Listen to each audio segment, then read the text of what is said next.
Hello everyone and welcome. This video will be my entry into Lockjunkie's progress giveaway. Well, Lockjunkie, we're pretty good bros and I'm not ignoring you on this giveaway. I just wasn't sure if my story was applicable.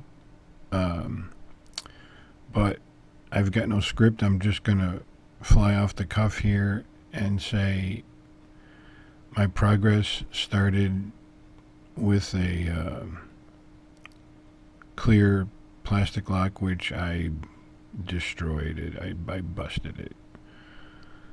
The shackle pop and that I got out of it for my early videos, unbeknownst to me at the time, was knocking loose a critical component, and the lock no longer functions because I slammed it a little too hard too many times. But that was my first lock. I had no idea of the belt system, and from there I asked around what kind of locks could I get, and I got a bunch of these 5-pin tumblers. This one is in the process of being resurrected. The key was stuck. It's got green patina in it. I've gutted it and for gutting practice, and I'm going to clean it and hopefully resurrect it.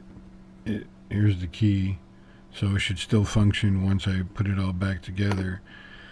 But you know, on the subject of progress, it's really been rather erratic because I received a lot of stuff from a lot of people of a wide variety of locks, and I was just overwhelmed and didn't know what to do. So I watched a lot of videos. My first lock was this one here, this Brinks 40 millimeter. The easiest lock in my collection to pick. You could sneeze and probably get this thing open. It's pathetically easy. So once I realized what I was getting into, that kind of became an empty victory.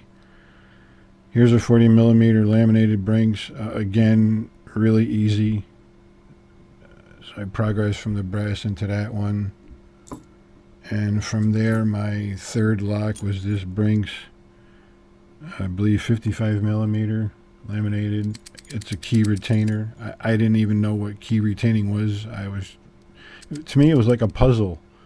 I didn't know my ass from a hole in the ground about anything, and I had to figure out on my own that was a lock retainer. I didn't even know what the term was. And then when gifts started coming in, I got this Abus, which took a long time to open, but then one day I opened all three. It's just a really weird thing. And that's another thing I wanted to tell you about Lockjunkie is I don't pick every day, and when I do, I pick as much as I can until I run out of gas.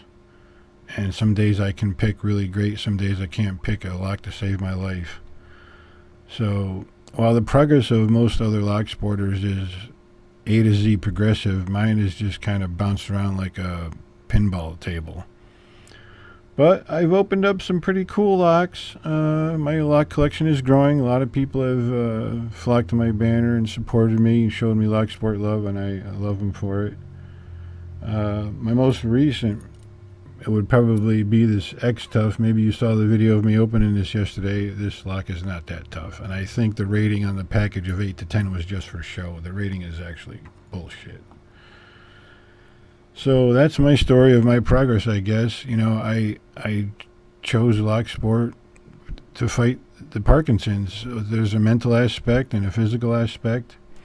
Also, my investigative side comes out. Now you know I've got the Unlocked series, so I really get into the history of locks, the nostalgia of the story. And like I said in another video, Lock Sport is an all-encompassing hobby, at least for me. It's not just the picking, it's everything that surrounds it. The community is amazing. The history of locks going all the way back, 6,000 years. It's a wonderful thing, and the people are great, the hobby's great, and there's my story for the progress video. So thanks everyone for listening. See you later, Lockjunkie.